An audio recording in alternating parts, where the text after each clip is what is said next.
direksi, senior manajemen Bank BRI. Assalamualaikum warahmatullahi wabarakatuh. Selamat pagi dan salam sejahtera untuk kita semua. Pertama-tama saya sampaikan terima kasih atas kesediaan teman-teman, rekan-rekan dari media yang telah memenuhi undangan BRI pada pagi hari ini. Dan dalam rangka pemaparan kinerja BRI selama 1 kuartal, 3 bulan tahun 2020 ini. Dan tema pemaparan kinerja keuangan BRI kali ini adalah bahwa kinerja BRI stabil di tengah terpaan wabah, pandemi COVID-19, dan BRI juga akan fokus kepada penyelamatan UMKM di Indonesia. Tema kali ini saya kira selaras dengan upaya perseroan yang berupaya untuk menyeimbangkan kualitas aset produktif dengan mengedepankan penyelamatan UMKM, karena memang UMKM ini menjadi backbone daripada aset kredit BRI. Di tengah pandemi COVID-19 ini, yang tengah terjadi sekarang ini, maka sudah selayaknya bahwa kita akan fokus kepada penyelamatan aset kita yang berupa kredit di segmen UMKM. Berikut akan saya sampaikan kinerja keuangan Bank Rakyat Indonesia secara konsolidasian untuk triwulan pertama tahun 2020. Pertama, mungkin izinkan saya akan sampaikan dulu di sisi aset, terutama aset kredit. Sampai dengan Maret 2020, secara konsolidasian, BRI telah menyalurkan kredit sebesar 930,73 triliun rupiah atau tumbuh double digit sebesar 10,05% dibandingkan periode yang sama tahun lalu, yakni tahun lalu Maret tahun 2019 itu kredit BRI secara konsolidasian mencapai 845,72 triliun rupiah. Ini lebih tinggi pertumbuhan kali ini Jadi pertumbuhan kali ini 10,05% itu lebih tinggi daripada pertumbuhan kredit industri di mana menurut data OJK sampai Maret industri perbankan hanya mampu menumbuhkan kredit 7,95%.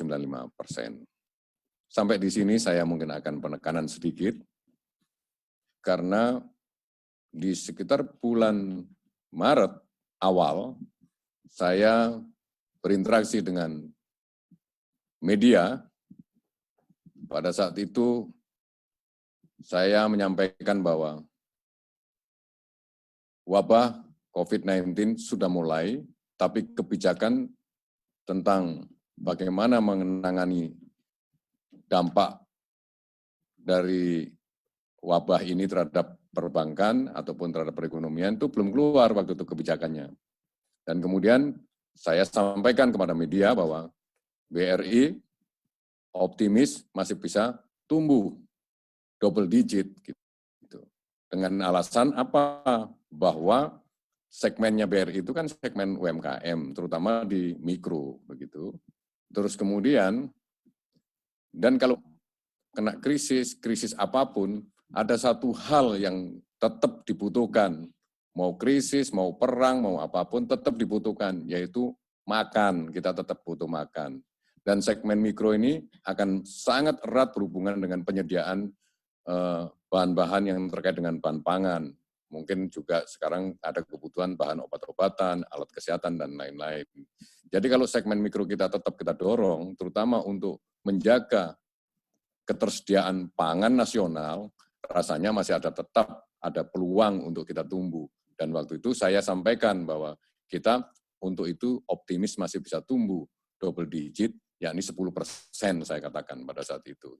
Dan kemudian saya dihujat di netizen, gitu kan, bahwa terlalu optimis lah, macam-macam seperti itu. Gitu. Dan sekarang saya tunjukkan bahwa ternyata sampai Maret memang kita bisa tumbuh 10,05%. Di mana letak pertumbuhan ini? Mari saya jelaskan. Jadi supaya saya nggak kelihatan bodoh gitu untuk itu ya. Oke. Salah satu penyokong utama pertumbuhan kredit BRI adalah segmen mikro, persis seperti analisa saya di bulan Maret itu, dan segmen retail menengah, di mana penyaluran kredit mikro tumbuh 12,72% year on year. Dan itu artinya persis seperti prediksi saya pada awal Maret itu. Ya. Dan kemudian kredit retail menengah tumbuh 12,25% secara tahunan di posisi akhir Maret 2020 ini. Jadi saya katakan secara overall, segmen kredit masih tumbuh 10,05%. Dan kemudian pendorong utama, faktor utama yang mendorong kita bisa tumbuh 10,05% adalah pertumbuhan kredit mikro yang mencapai 12,72% dan retail menengah yang tumbuh 12,25%. Saya ulangi lagi, bahwa kita masih tumbuh 10,05%, terutama didorong oleh pertumbuhan kredit mikro 12,72% dan kredit retail menengah 12,25%. Kemudian komposisi kredit UMKM BRI dibanding total kredit BRI pun merangkak naik dari 77,37% di kuartal 1 tahun 2019 dan di kuartal 1 2020 ini porsi UMKM BRI telah mencapai 78,31%. Ya, jadi porsi UMKM-nya 78,31%. Dan ini merupakan salah satu bukti bahwa upaya BRI untuk melakukan counter-cyclical, terus menggerakkan UMKM sebagai nadi perekonomian bangsa. Masih nyambung dengan poin yang pertama tadi, bahwa kenapa pada awal Maret itu kami masih optimis bisa tumbuh double digit, karena memang segmen kami di sini, di UMKM, dan sekarang terbukti bahwa porsi UMKM BRI itu terus naik. Saya masih ingat dulu 75%, 76%, 77%, dan sekarang sudah 78,31%. Ya. Kemudian dengan penyaluran kredit yang tumbuh double digit ini, BRI mampu menjaga rasio kredit bermasalah ataupun NPL di angka moderat.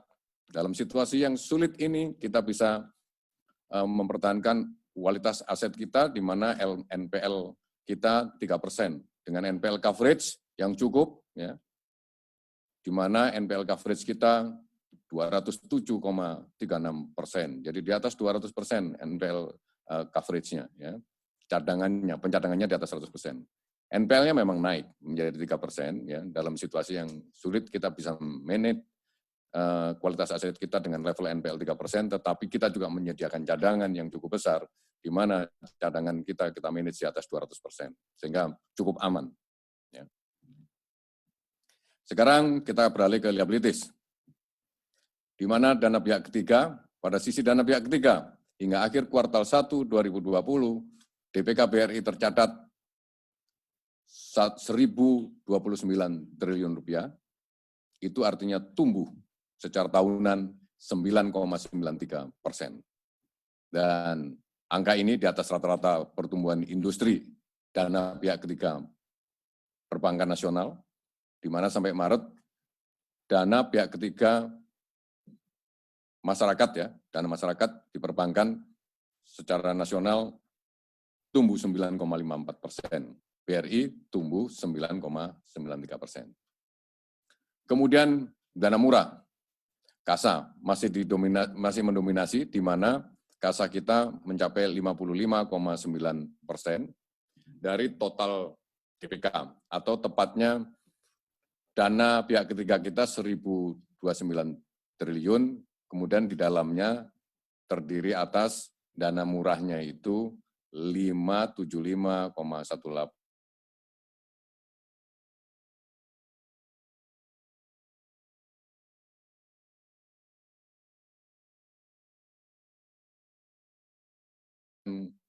Kualitasnya masih bisa kita jaga dengan level NPL yang 3%, dengan coverage yang sangat mumpuni, itu lebih dari 200%, maka kita memanage PNL kita, laba rugi kita, bahwa di tengah kondisi yang demikian menantang, dengan fokus kita mempertahankan kesehatan aset produktif secara konsolidasian, dan kemudian BRI secara konsolidasian mampu membukukan laba selama 3 bulan ini 8,17 triliun rupiah.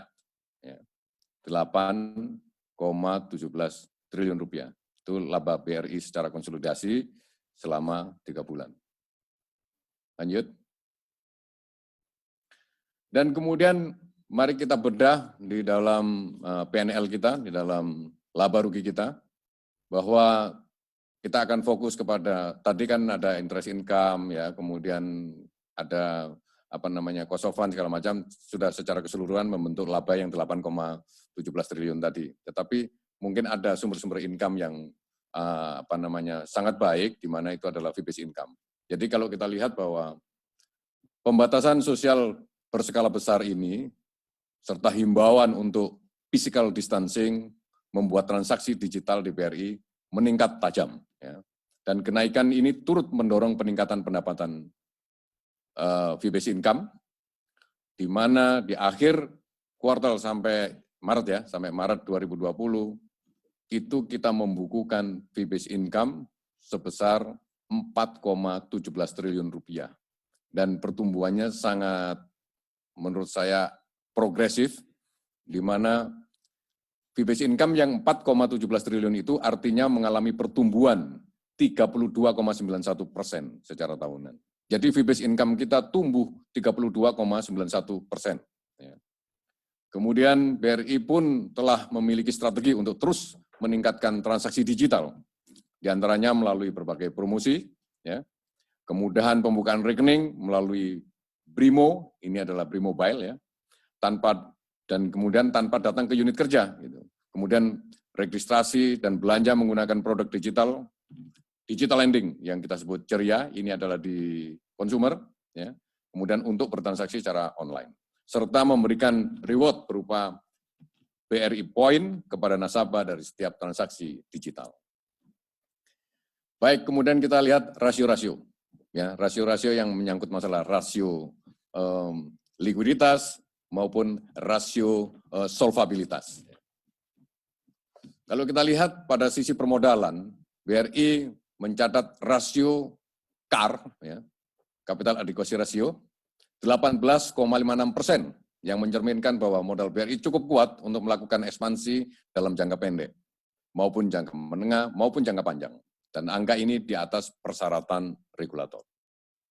Apabila kita lihat rasio likuiditas, ya, secara likuiditas BRI masih mempunyai ruang yang cukup untuk tumbuh secara sehat, di mana LDR BRI di kuartal 1 2020 ini tercatat sebesar 90,45%, di bawah ketentuan yang kita katakan biasanya kita ancer-ancernya 92%, tetapi ini masih di level 90,45%. Artinya bahwa sampai kuartal 1 ini sebenarnya isu likuiditas menurut saya masih belum terlalu signifikan, belum terlalu menjadi tekanan. Buktinya LDR kita di level 90,45%. Itu artinya masih sangat sehat. Kemudian ini yang akan menjadi fokus kita, upaya untuk menyelamatkan UMKM. Jadi di samping terus menyalurkan pinjaman kepada UMKM, perseroan mengambil upaya strategis dalam kaitannya untuk penyelamatan dan perlindungan UMKM terdampak COVID-19, dan upaya-upaya yang sudah dilakukan dan akan dilakukan adalah sebagai berikut. Pertama adalah restrukturisasi kredit UMKM. Jadi sampai akhir April 2020, perseroan telah memberikan relaksasi berupa restrukturisasi pinjaman kepada lebih dari 1,4 juta pelaku UMKM, ya, yang terdampak COVID-19 dengan total pinjaman mencapai 101 triliun. Jadi sampai akhir April, BRI telah merestrukturisasi 1,4 juta nasabah UMKM dengan total exposure yang direstrukturisasi 101 triliun. Dan kemudian langkah yang berikutnya adalah kita juga membuat skema pinjaman baru untuk UMKM. Itu antara lain BRI berkolaborasi dengan fintech, beberapa fintech, dan telah menciptakan skema pinjaman khusus bagi pengendara ojek online yang merupakan pelaku usaha informal. Dengan pinjaman, tiket size-nya itu antara 5 juta sampai 20 juta. Dan kemudian BRI menargetkan 250.000 pengendara ojek online akan mendapatkan fasilitas pembiayaan ini. Jadi kita mentargetkan 250.000 pengendara ojek online untuk mendapatkan kredit yang besarnya antara 5 juta sampai dengan 20 juta rupiah. Dan ini juga sesuai dengan arahan Presiden bahwa diperlukan sebuah terobosan yang inklusif agar pelaku UMKM langsung mendapatkan manfaatnya. Kemudian yang ketiga, kita juga melakukan penyaluran bantuan sosial. BRI telah menyalurkan bantuan sosial tunai BST tahap pertama sebesar 316 miliar rupiah.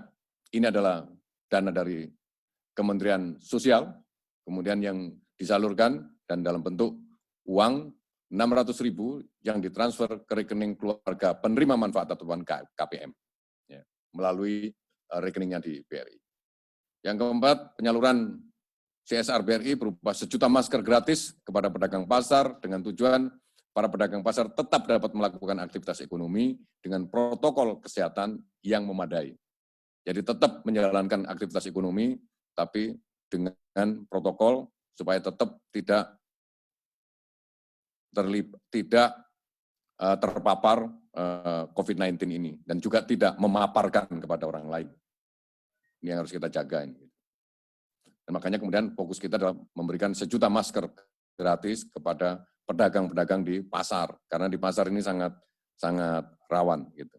Orang kan berdesak-desakan seperti itu, dan kemudian tapi kalau pasarnya tutup, ekonominya nggak bergerak. Jadi pasar harus tetap buka, gitu. Tetapi diberikan peralatan ataupun masker lah yang memadai. Gitu.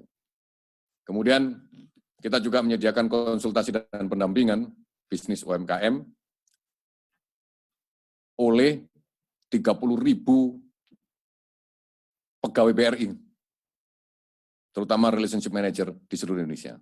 Jadi 30.000